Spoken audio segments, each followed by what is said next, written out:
All right. Welcome to another edition of Sabbath Lounge. This is Matt. And Jake here. How you doing, Jake? I'm well. Good. It's been a minute. We haven't been together much since Sukkot.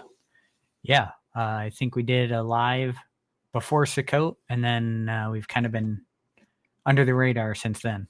Yeah, we have seen each other, and but we haven't been doing this, and so hope that all of you had a great Sukkot. I'm sure probably everybody's wrapped that up by now. I think so. So you were the last one, Matt. Once you finished, it was all over. That's right. Last one. Well, we just kind of wanted to talk about what we saw, what we learned, what we heard, and please feel free to put that in the comments. And if you have not, please like, subscribe, comment. And we do have to give a shout out to Sabbath Lounge's own Luke. What's Luke's last name?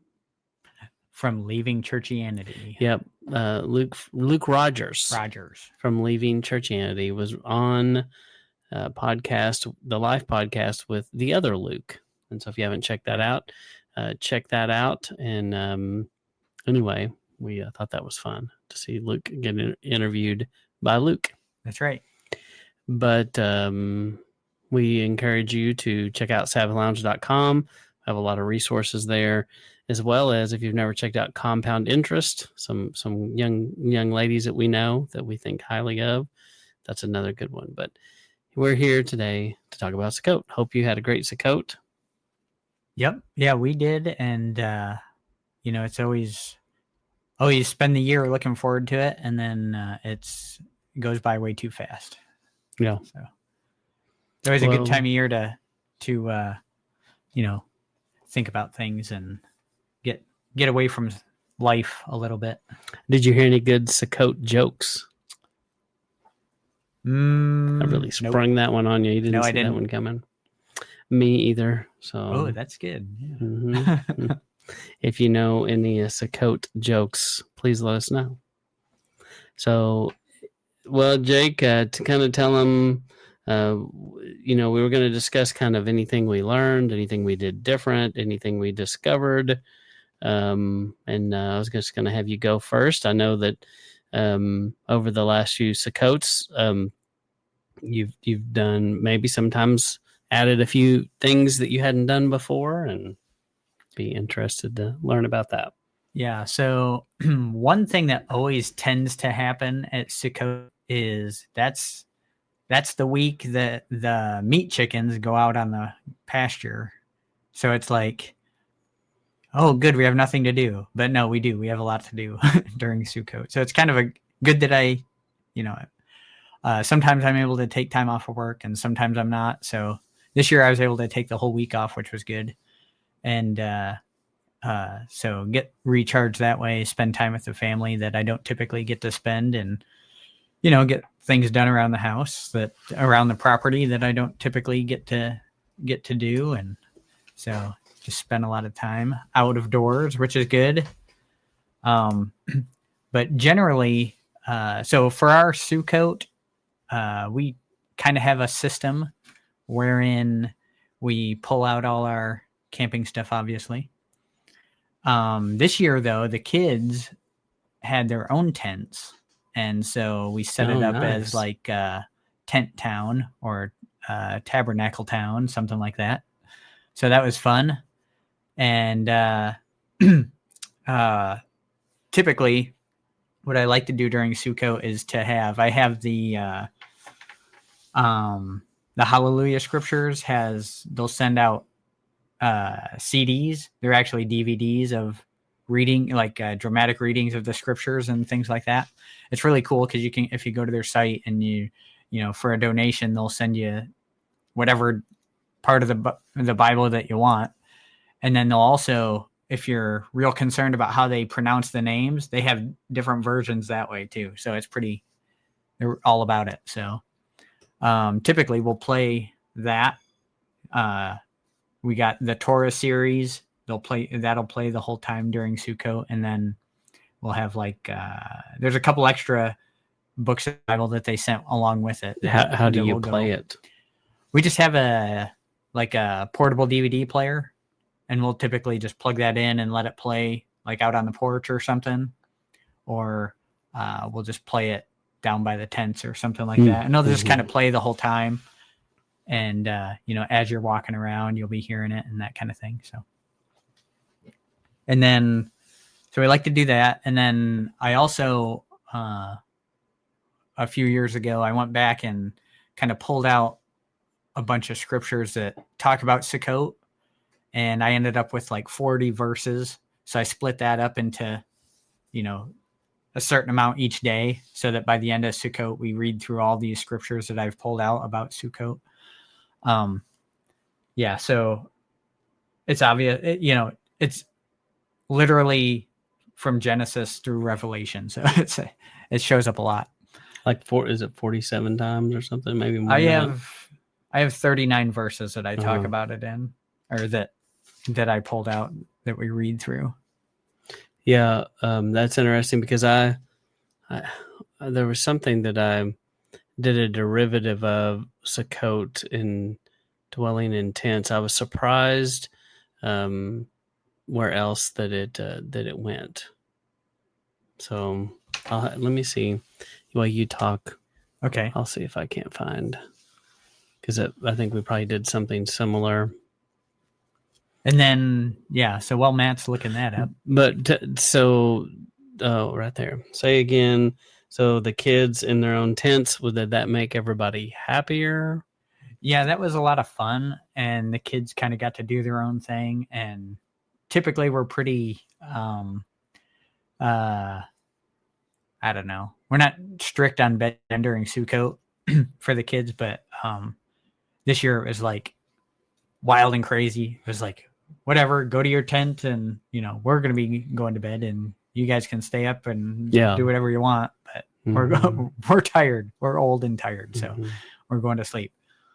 We also had a book. We'd do like a family book reading time at bedtime, and we'd read a chapter or two during, at night before bed. And so the kids could go to bed and think about important things maybe. What did you read a particular book or? Yeah, it's one my wife was reading.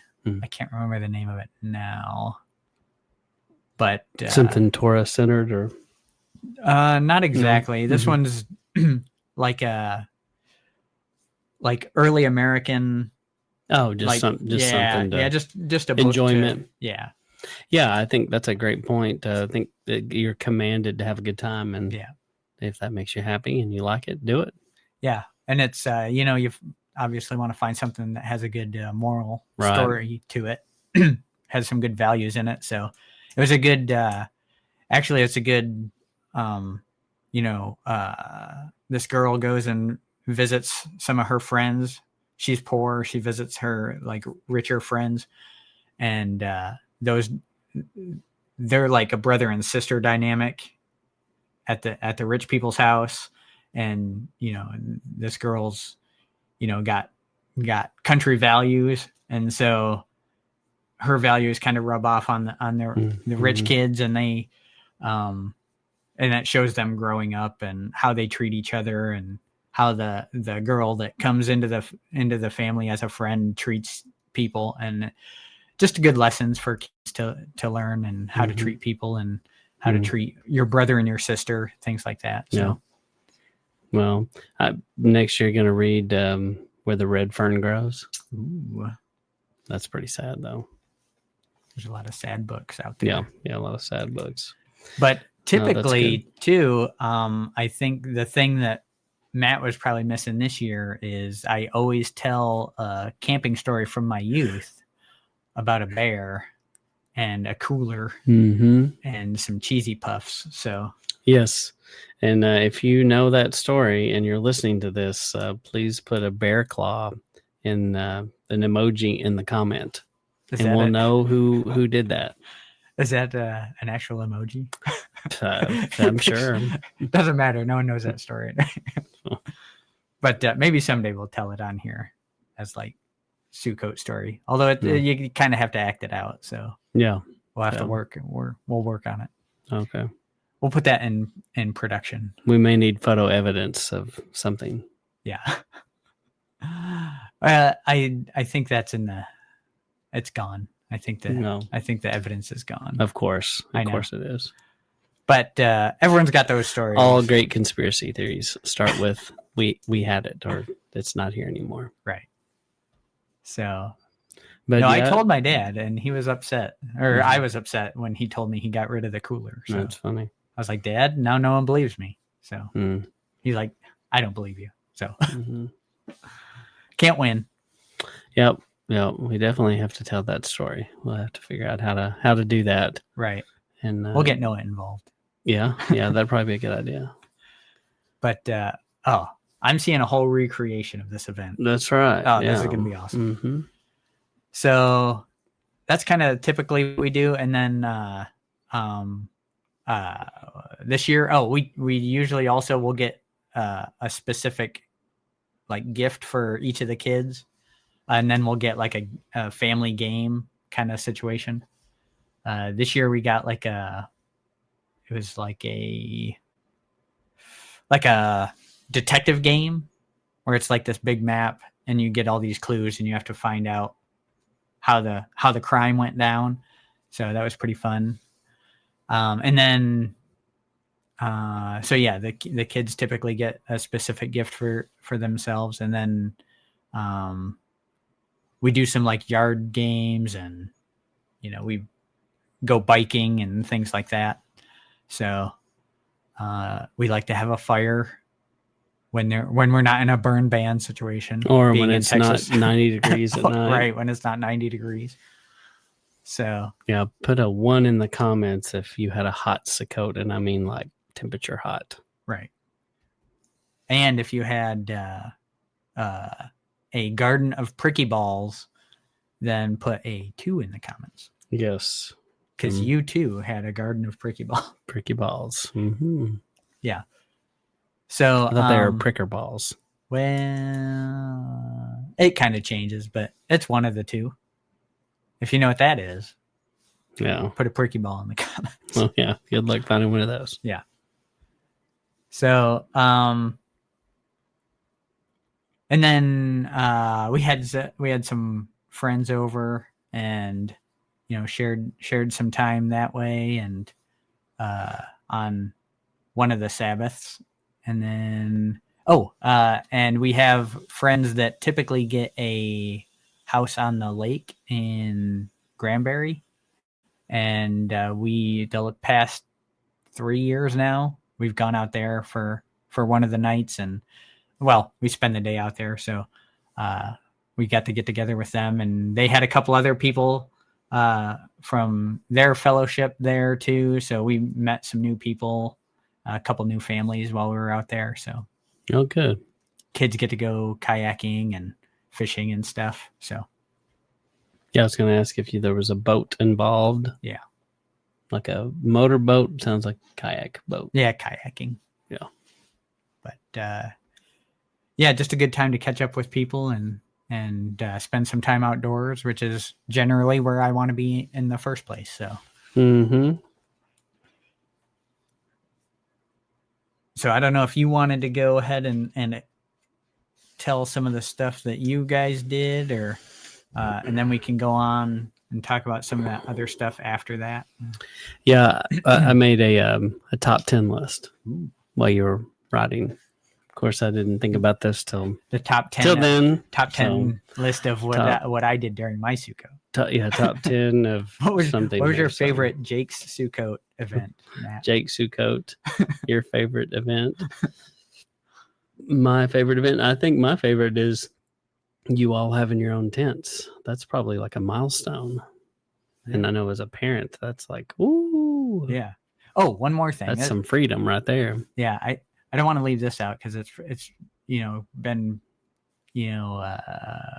pretty traditional since we started Sukkot. Every year we'll write letters back and forth with my sister. So like every day we'll I tend to be more of a fact-based person than a feeling-based person. So my wife will kind of give my sister all the emotional stuff that happened during Sukkot, and I'll usually say, well, we went here and we did this and it was fantastic. So And you have one of your kids ride in on a stick horse and you're like the Pony Express? Yes. And they're riding from station to station delivering the mail? Right. That's perfect. How it happens. Well, that's good. Yeah. That's cool. That's a good idea. Well, the first thing I wrote, and this is top 10 list, but I don't think there's 10 things here. Okay. But you'll just have to count top 10 in no particular order. See if there's 10 here. And the first one was under his sukkah. So that was one of the things, one of the reoccurring themes that we discussed is when we do Sukkot, we're taking a minute out of our man-made sukkah and we're getting under his sukkah, even though it's still under his sukkah, but we're kind of acknowledging that there are things here beyond our control. I think is kind of what we're saying. So that's part of it, and so that's on my top 10 list. And then another thing that happened is I made a website for our family called jacksontrailfarm.com, and I'll maybe show that here at some point. And I made each kid a page, and they're going to work on it. So that was because the theme of ours, just like you said, you gave gifts. Our kids are all older, and they made handmade gifts, and so they made gifts of food. We had somebody make, Micah made pickled peppers that were fresh. A whole pack of pickled peppers? Pickled peppers. Mm-hmm. And Chloe made some pimento cheese that was all the rage. And Megan made homemade cookie crisp cookies. So, and then... like as cereal, you mean? Yeah, like sweet. The cookie crisp, but like made with wholesome ingredients. Yeah, that's awesome. So, with the pimento cheese, just a tip on that. Yeah, that'd probably be good. Put that on hamburger. Fantastic. And yeah, Chloe's pimento homemade cheese is pretty hard to beat. And then Noah did like a sourdough jalapeno bread.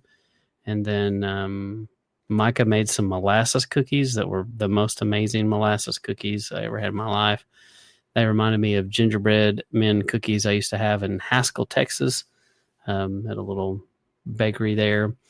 And then my wife did everybody a special cup. So she bought insulated cups, and then she wanted to, everybody covers your cup with stickers. Right. And so she bought everyone a cup, and then she did stickers a while back. Noah made stickers of the family, and he drew each person in the family and printed off a sticker set. And so we had all these cartoon looking characters of ourselves, and she made you a custom mug with your pictures on it. And then she wanted to pay somebody to do it.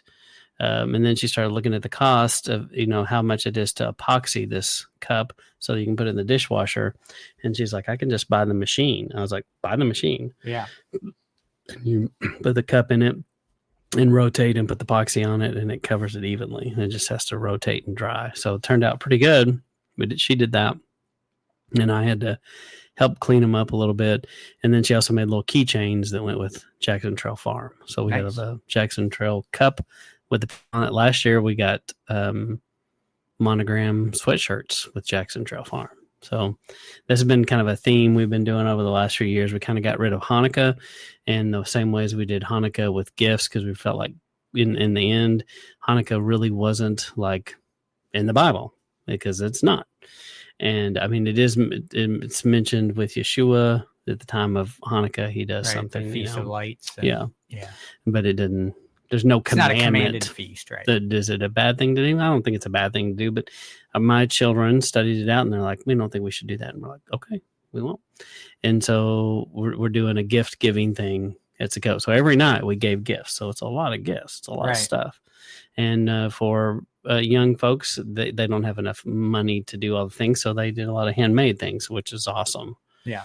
So we ate a lot of food every evening, because with us it's a clan, and so there's so many of us that everybody just divided up and had a meal. And so everybody, made some special meal and everybody went all out, and it was really good. Yeah. I smoked a roast one day. And then, so another thing on the list, I can't read. I don't know what I wrote. We did a movie night. We did an outdoor movie night. We had some guests. We always try to invite people in that we had some people that had never done Sukkot really. And so that was an opportunity to show them a little bit about what we do and talk about that. And that was fun. So we always like to have at least one night where there's some guests. We did an outdoor movie night with a screen, and we decided, I hope you don't judge us terribly, but we did Disney's Jungle Book. And we find that one's pretty good. It's very, very little magic other than the snake with the hypnotism in his eyes, but it's so it holds up. It's been a long time since I've seen that. I've actually wanted to watch it with the kids, and I just haven't. I mean, that's the only thing that's like magic, but it's not crazy. It doesn't portray the snake in a good light or anything like that. But it portrays him as being a deceiver, right? So I'm like, okay, that checks. Hey, But the music's good, and it's just it's a fun story. Yeah. This Sukkot was dominated by babies. This is the first time in our clan that we had all these little babies, and we got 3 young ones running around here, and that right. just made it makes it fun. But the thing I noticed is those parents at the end were so tired, right, from chasing a baby. Yeah. And there was a night, even a few nights, where they're like, we got to go home and sleep in our own bed. We just can't do it. And you get it. So, and they did.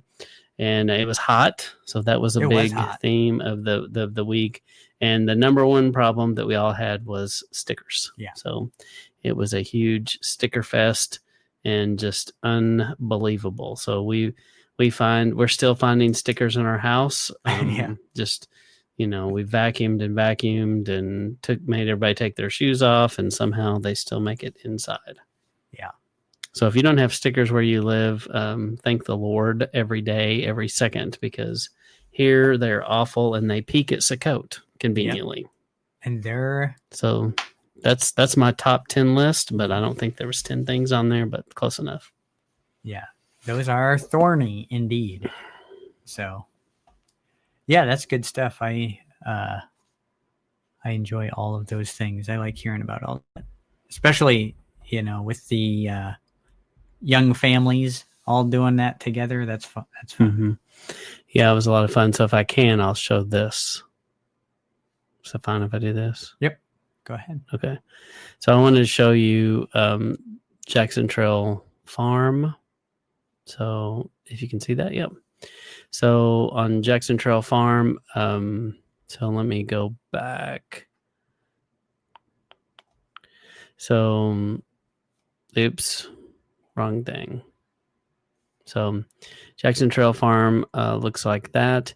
And so it's a new website that we're starting for our family. And everybody has a page. We have our children there and grandchildren. We probably won't have a lot of grandchildren pictures on there because they're, that's up to them. But this is going to be the family website, and everybody's going to have a page that they manage. And it's a work in progress. It's not quite finished, but we're very blessed that Keely's grandfather years ago, sorry, I got to go back to about, he helped secure this place and that we get to live on today. And so that's a picture of him, and that's kind of the picture of Keely's parents. And it started with his generosity and then extended into their family, and now we're all out here. So, but something we talked about this year, I wanted to share that with, and that's the Feast of the Father. I keep going to the wrong thing here. So a few years ago, Jake and I did a thing called the Gospel Story of the Feast. Right. You can find it on Sabbath Lounge, where we took all these feasts. And basically, we kind of have been working on this sentence for a few years. And you can take, and so this is kind of one of the big things that we talked about, is being able to tell the gospel story. Is, the feast is a gospel story, a conversion kind of story, a story to make someone want to do this, to tell the good news, because sometimes that seems to be lacking in our movement. And we focus on doing the things, Right. and sometimes we forget that there is grace, and it's by the blood, and his salvation is extended to us. But you can take all of the feast mentioned here, the 7 biblical feasts, and if you were to put them in a sentence, you could say something like this. And I think it's a good thing to come to your own way of saying it. But when people ask you why you do the feast, you could come up with some kind of sentence like this. And to me, this was all of the feast in a few sentences here. It says, "We are saved by the blood, which causes us to cleanse our temples from Babylon, to dine with our Creator. After meeting him, we listen for his voice. We soon announce and proclaim the coming King. When the King returns, we'll be found worthy of being in his house by the atonement of his blood." And in a nutshell, that's all the feast together, and that's the story that they're telling, and it definitely is the gospel. Right. So we talked about that, and then also, I put this. This is lifted off Sabbath Lounge. We have this little handy dandy chart. Yeah, don't tell them or we'll get copyright. That's right. We don't want those guys to come after Jackson Trail. That's right.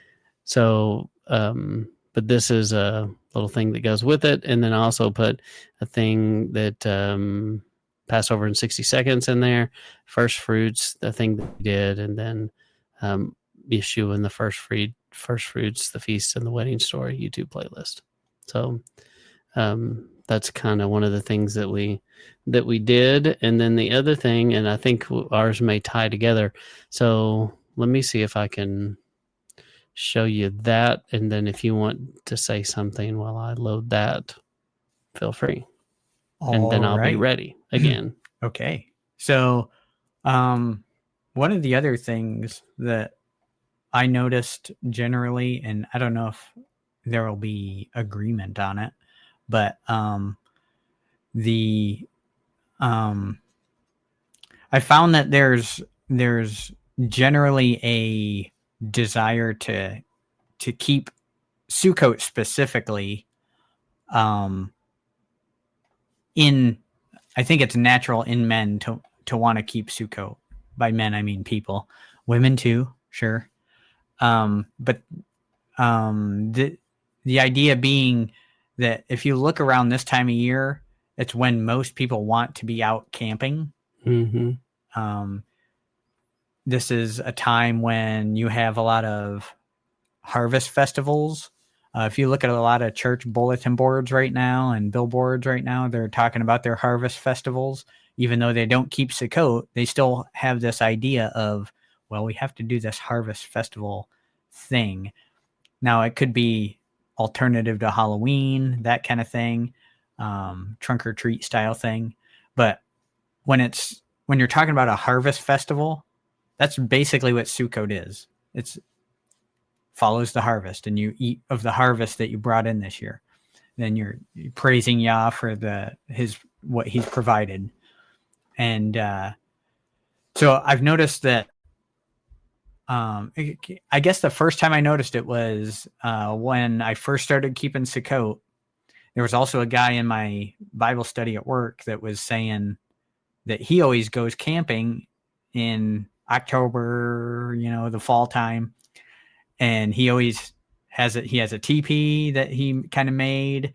And, the kids draw something new on the teepee every year, that kind of thing. It's pretty awesome. But point being, he has this urge to go camping in the fall during Sukkot time. And same, I got a text from another friend of mine for this man camp.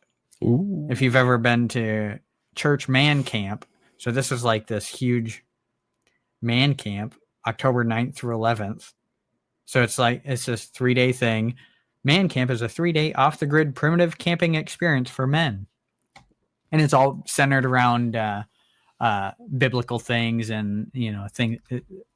So there's this urge in us to go keep Sukkot, I think. And we put it out there in many different ways instead of just going to the Bible and going, oh, it tells us to do this anyway. Let's just do that. So I think that's interesting.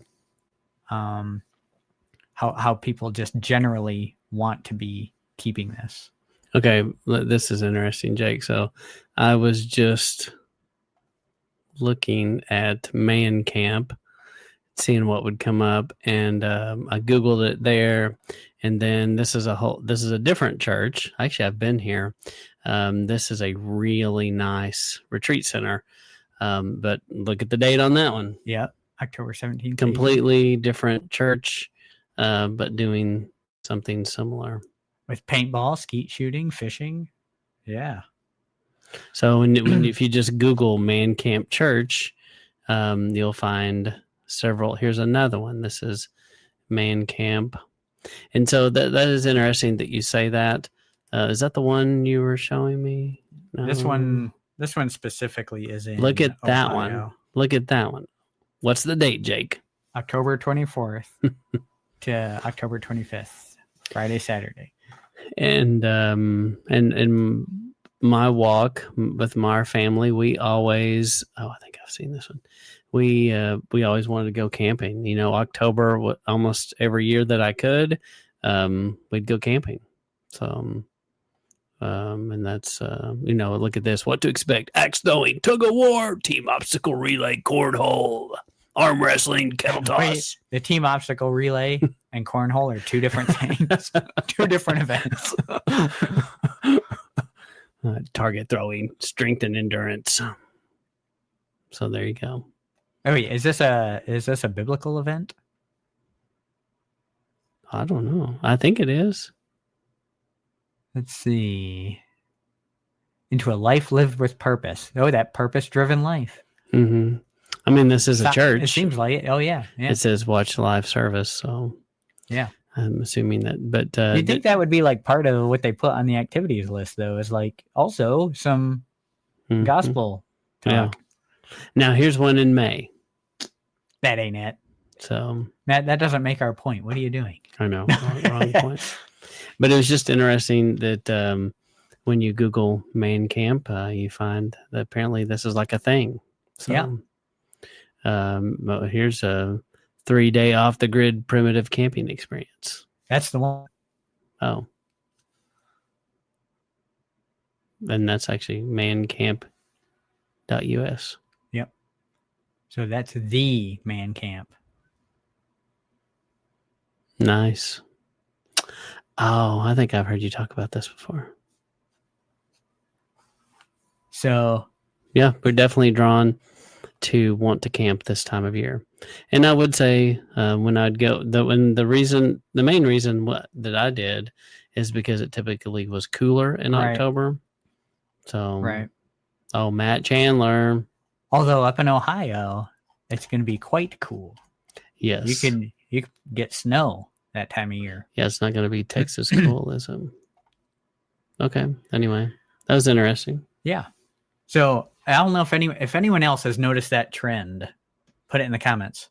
Oh, the other thing is tied to this is I believe that the county fair where you take your harvest and you get judged by your by what you bring. I think that's kind of a ripoff of Sukkot, similar to the man camp thing, where I just grew this great harvest, and I want to bring them my greatest produce to get judged as great produce, right? And then you also bring your animals, and they judge your animals. Who has the spotless lamb? Right. And if you have the spotless lamb, you get the greatest, the blue ribbon and whatnot.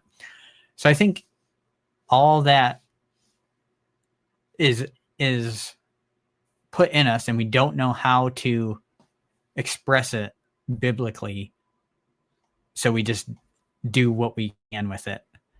So I think if we went back to our Bibles and, you know, tried to live that out, we could do what all these people are trying to do on their own exponentially. And I think it would be, you know, a great worship situation Yeah. to Yah. Yeah, because it's his creation, and you're honoring that. Yeah, you know, looking back at, I was just looking. You know, I grew up in good old Lubbock, and I found this thing. It won't let me pull it up, but I found South Plains. What's it called? South Plains Fair, and they had all their judging criteria in here, and the stuff that they're judging, it's all stuff that y'all made, but with the human interaction, like all the stuff with flowers and plants and biggest pumpkin. I can remember people doing that, or, you know, this is in West Texas, so biggest cotton plant and things like that. So, and then of course all the animal judging that happens, and so that's pretty common at a state fair. So, Yeah. you know, a lot of people just know the state fair of rides and funnel cake, but as a kid, I was always pretty interested in all the produce and the agriculture piece. Yeah. Because in a way that is testifying to Yah's greatness, because he made this stuff. Right. And it is a way that man is acknowledging, even though, you know, 100 years ago, we were much better at saying God's bounty. Right. That would be something. Instead of look what I grew. Yeah. And, you know, give me a ribbon for my hard efforts. Yeah. Instead of pointing to Yah about it.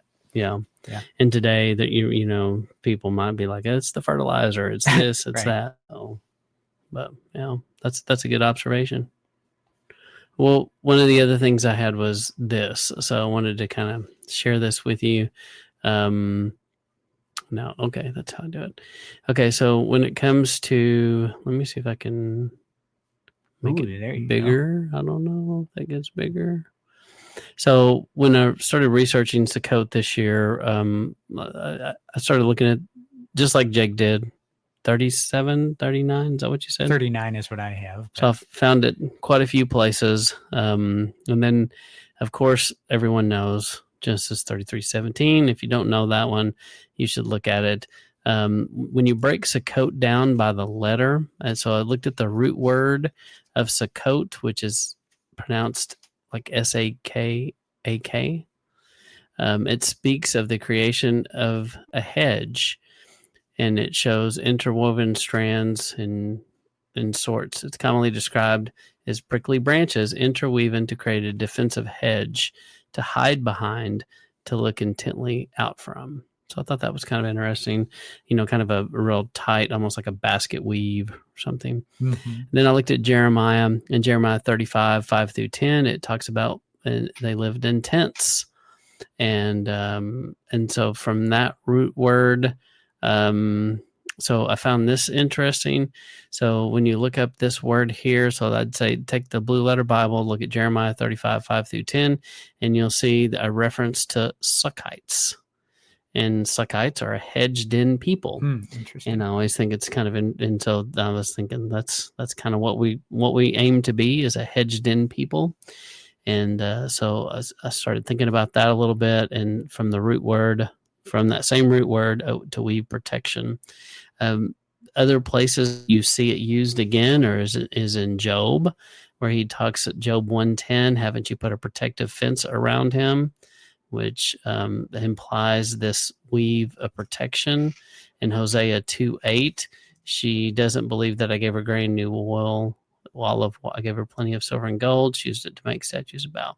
So it's this idea of provision. Honestly, I don't remember why I put Hosea in there, but it's been a few moons. Wait, what was the verse? Hosea 2:8. Okay, yeah, I have the whole chapter, Hosea 2 in there. Okay, maybe there's some other things I didn't put in there that I missed. And then the new one that I thought was pretty interesting was in Ruth 3. So you've got this where it talks about Naomi, Ruth's mother-in-law. So my daughter shouldn't I try to look for a home that would be good for you? Isn't Boaz, whose young women who've been working with your relative? He will be separating the barley from the husk on the threshing floor tonight. Freshen up, put on some perfume, dress up, go down to the threshing floor. Don't let him know that you're there until he's finished eating and drinking. When he lies down and notices the place where he's lying, then uncover his feet, lie down there, and he'll make it clear where you are to go. And she says, I will do whatever you say. So there is a couple of interesting things here. So this administering of the oil here is connected to the root to the word suk, which clearly is in Sukkot. It describes the administration of an oil, apparently the expectation of what would protect the recipient, since the two-faced verb may also be used mean is hedge or noun. Could even mean oil flask. And then this word here, misuka, which I'd never had heard before, it means hedge, and obviously similar to misuka, meaning hedge. So that is contained in here when you look at it in the blue letter. Also, Ohel, Strong's H168, is tabernacles, dwelling place, covering, home, tent, nomad's tent. So that's one that probably showed up in one of your scriptures there too. But I thought this was interesting, this connection to anointing being poured over as well. So I thought that was a good connection. So yeah, for sure. Yeah, I didn't missed some. Like I don't know that I have the Jeremiah one. I have Jeremiah 40, but I don't have, let's see, I have Jeremiah 41, but I don't have the Jeremiah 35. So I added that to my list now. yeah. Well, okay. What I'd say is when you're doing a study like that, it's always interesting if you can find the root word of those things and then chase those down a little bit, and you'd be surprised what all you find that's connected. And so, that's kind of how I got there, I think. Yeah. And then just as a note for the Hosea reference, chapter 2, my note on that is they have forgotten all is from Yahweh. So that's what I took from that was remember how important it is during Sukkot to remember that all that you have, Yahweh's provided for you. Yeah. Well, I think that goes back to what we said at the beginning, that in essence, that I think that's part of, even though it's necessarily commanded this way, but I think it's kind of an unwritten result or an unwritten command that basically we're acknowledging that we are truly under his protection, under his provision, and not under the provision and protection of our own two hands. Yeah. Because we live in a world that says, if you're a man, whatever, you got to provide for your family, got to be this and this and this. And actually, Yah is going to provide. And it's pretty arrogant of you and I to be like, I've got this. I'm going to build this and cover my family. And yes, there's that's part of it, but don't be so arrogant to not have any room for him. Right. Because he's letting us be here. This is his place. Right. And we're living rent free, basically. Yep. So, but it's a good reminder, and you're out into the elements, and you become more like the birds. That's the scripture that I kept hearing in my head was, don't look at the birds of the air, how they don't worry what tomorrow's going to be. They don't worry about the food. They just know they have no worry about that. They're just going to be taken care of. Right. And that's where he wants us.